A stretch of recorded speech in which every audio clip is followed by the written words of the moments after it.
We're going to talk about three different types of clients. And this first one this afternoon is going to be the client that's mandated into treatment.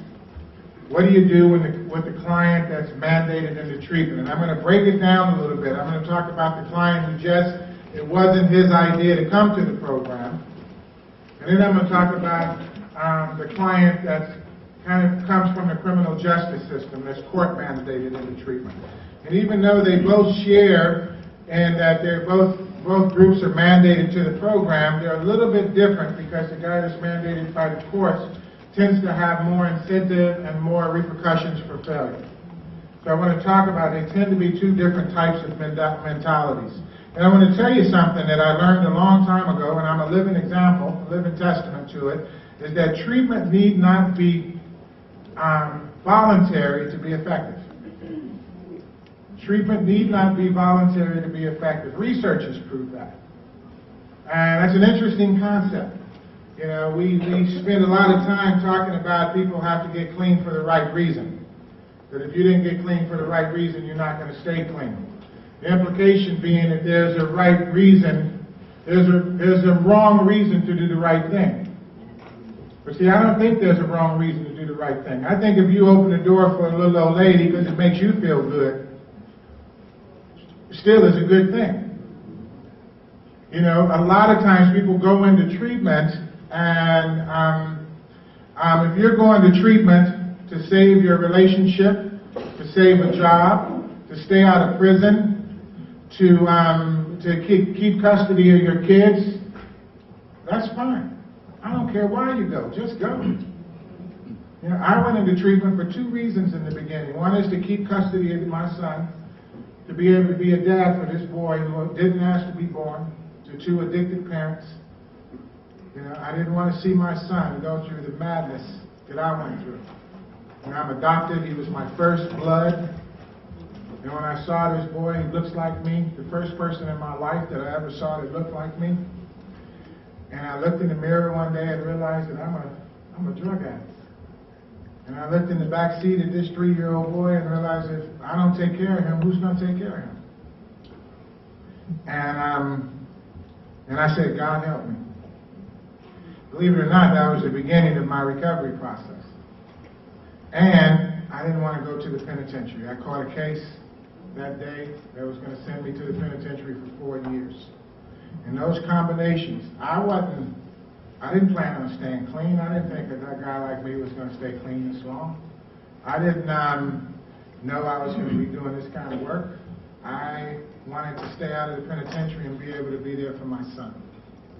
That's what got me into treatment. I had 9 months clean before it dawned on me that I could stay clean. I had 9 months of being in the program before it hit me that maybe I can do this. Maybe it's possible for me to stay clean. My motivation all up until that point was for my kid and to stay out of prison.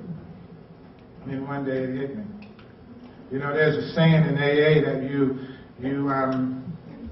act yourself into right thinking instead of think yourself into right acting. And what that means is that if we wait for people to get their head in the right place before they make the decision to do what they need to do, it might be too late.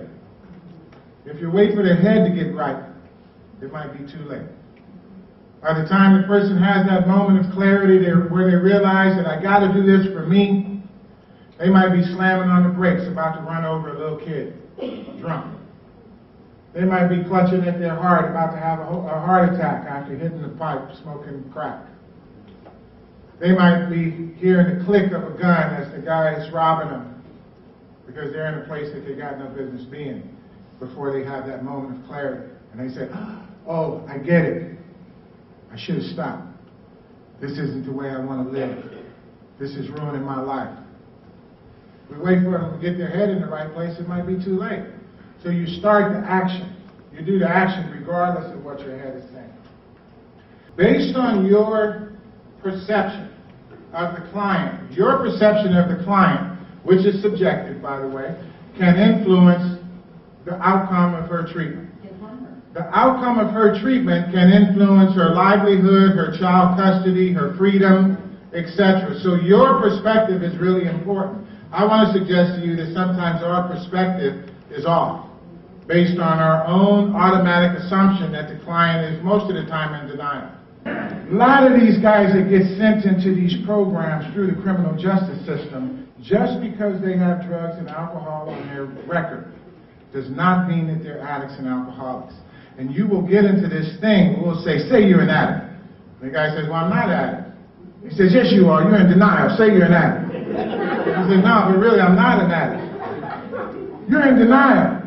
The client says, no, you're in denial. Because sometimes it's us that are in denial.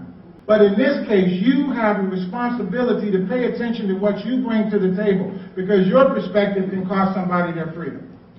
Your perspective can cost somebody the custody of their kids.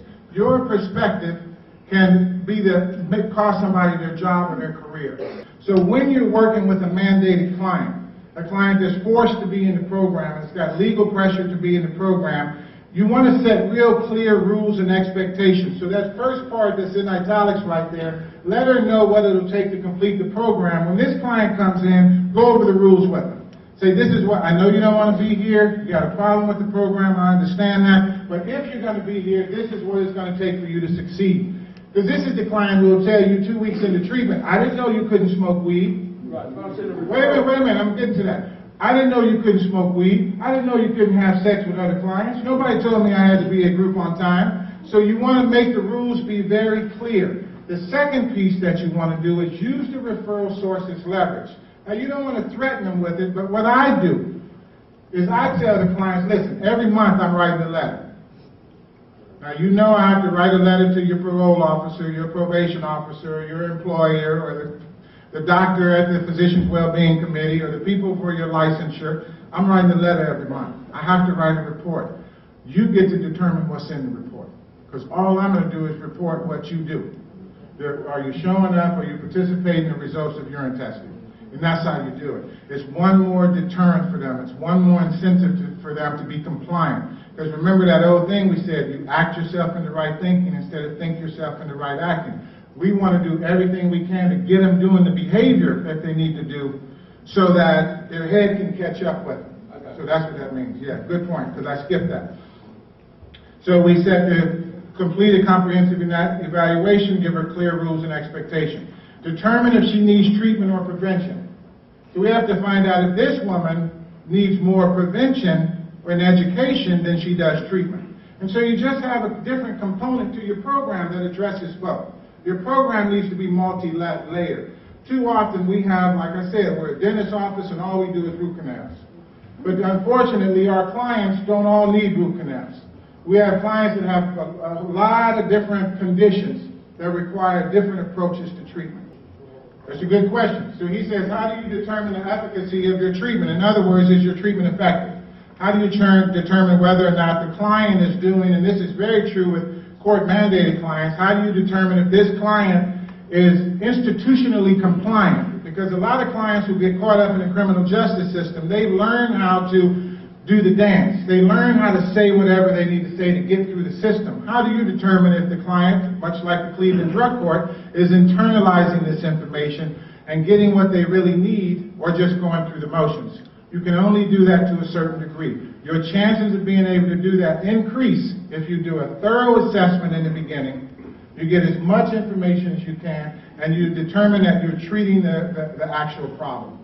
And if you do a good assessment, and then you develop a treatment plan that's based on the results of the assessment, most likely you're going to have good treatment outcomes. Without that, you have no way of knowing. You want to develop a treatment model that gives clients an opportunity to succeed. You don't want to set her up to fail. You don't want to start off with an adversarial relationship. So you want to give her an opportunity to succeed. You don't need to insist that she identify herself as an addict. So with these mandated clients, a lot of them are not going to be addicted. So take that out of your program, where they have to admit that they're addicts. You confront denial and minimization when it shows up. You confront inappropriate behavior as it occurs. So one of the interventions, if you've got clients that are mandated into the program, they're adversarial, they're resistant, they're in denial, when you see them do that stuff in the group, or you see them do that stuff in individual session, you say, hey, time out. Joe, what was that? We're having a session right here. Every time she talks, you're making those faces. What is that all about? You call them on it right then. When the client says something to you that's inappropriate, say, hey, time out. That what you just said was inappropriate. You'll have clients that'll make sexual remarks to you, clients that'll make racial remarks, clients that'll make just inappropriate comments. You stop them. Because a lot of times these mandated clients can be adversarial, can be disruptive. And so you need to challenge that when it comes up, in the moment. You don't want to endorse self-defeating behavior. So you as a program, again, I don't need you to want to be here or even like being here. But in order to stay here, this is what you're going to need to do. Your job with these kinds of clients is you sit on the sidelines and you educate, you motivate. You're like a coach. You're like a cheerleader. So you're sitting on the sidelines, you're calling plays, you're giving them education because, again, when people know better, they do better, and you motivate them. You attempt to motivate. You want to teach them. They say if you can lead a horse to water, but you can't make him drink, but you can make him thirsty. So our job is to try to make them thirsty. We want them to see that, your life could be better if you weren't having these problems with drinking and drugs. Now, with the criminal justice system client, I'm going to take it a step further because these are the guys that are sent from prisons and that have very significant legal consequences for not finishing the program. The ex-cons, the drug dealers, the gang members, etc. If they don't finish the program, this is what they're at risk for. Losing their freedom, losing their families, losing their right to vote, losing their livelihood, losing their desire to get clean. A lot of times people, this is one chance they have. That little window of willingness, that part of them that wants to get clean is like a pilot light on a stove. And it's a little flame that's going, and every time they use, you blow on the flame, or they blow on the flame. The very next time they use, it could blow it out. And what it gets extinguished is their desire, their belief, and their willingness in their ability to get clean. And once they lose that, they just give up. And they say, I'm never going to get clean. Guys like me, how many people here know what that feels like? That believe at some point in your life that people like me can't get clean. How many people know what that feels like? How many people have seen that in a client that you work with? A lot of them don't believe that they have what it takes to stay clean. They don't believe it. They don't see it. And so they show up to you with this little flame of belief and willingness, and they fail. And that flame goes out, and we lose it. You may have one shot at it. And a lot of times they lose any hope in their ability to change, and finally what's at risk is they can die. Because people die from this. Good people die from this. So, when you're working with these mandated clients, in a nutshell, this is what you're looking for. First, determine whether they're addicts, alcoholics, or problem drinkers or users. First, make that determination. Decide if they need treatment or education. Evaluate whether mandatory 12-step meetings are appropriate. Ask yourself, is it necessary that we make them admit that they're addicts? Ask, do we mandate that they share the negative consequences and other self-disclosure? A lot of these guys who have come from prisons, for example, we in the program, we're telling them to tell on themselves. You ever had a client tell you something you wish he wouldn't have told you? Yeah, a client might tell you something and you're not prepared for it. Might share some stuff in group that makes them really vulnerable and unsafe. Somebody asked me the question earlier, what happens if a client shares something that puts you, him, and your staff at risk? You get these gang members, these drug dealers come in here, they might say something that, puts everybody. I had a cop in treatment one time recently, and there was a drug dealer, a small-time drug dealer in the program. The cop had a hard time being in the program with him because this guy's talking about his day-to-day life, and the cop is everything inside of him is telling him he needs to arrest this guy. So it was very, very difficult. We have to ask ourselves, is success determined by their ability to, quote-unquote, get into the program, like they had to do in Cleveland? Do you have to subjectively interpret whether or not this person is taking this stuff seriously? Or is it okay that they just go through the motions? Is it okay that they just show up for all the groups, that they test clean, that they attend all the individual sessions, they attend all the psychoeducational? Is that enough? and our physical boundaries respected. Now, with this particular population, especially those who have been institutionalized or come from the criminal justice system, a lot of things that are typical in an average recovery program, drug and alcohol program, like touching and hugging and holding hands, are very much potentially dangerous with these guys who just came out of prison. You want to hug this guy, well, the last time he hugged somebody, it was a disaster. He doesn't do much hugging. You know, you're touching them and putting your hands on them, and a lot of these people, they don't do well with their boundaries being violated. Just being in their space, within an arm's length of their space. So again, how we treat this population is different. A lot of drug dealers are really not appropriate to be in a program that treats drug-dependent people. But a lot of us programs will take these clients because they got referred and they need the money and etc. So what some people do is to treat drug dependence as a process addiction.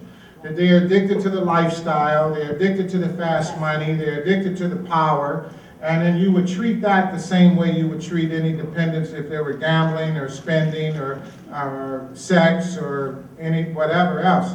So that's one way to do it, but the difference with drug dealing, mixing drug dealers with drug-dependent clients, is there's a hierarchy, again, in the drug world, and drug dealers feel superior to drug users in many cases. And so there's a whole dynamic that's set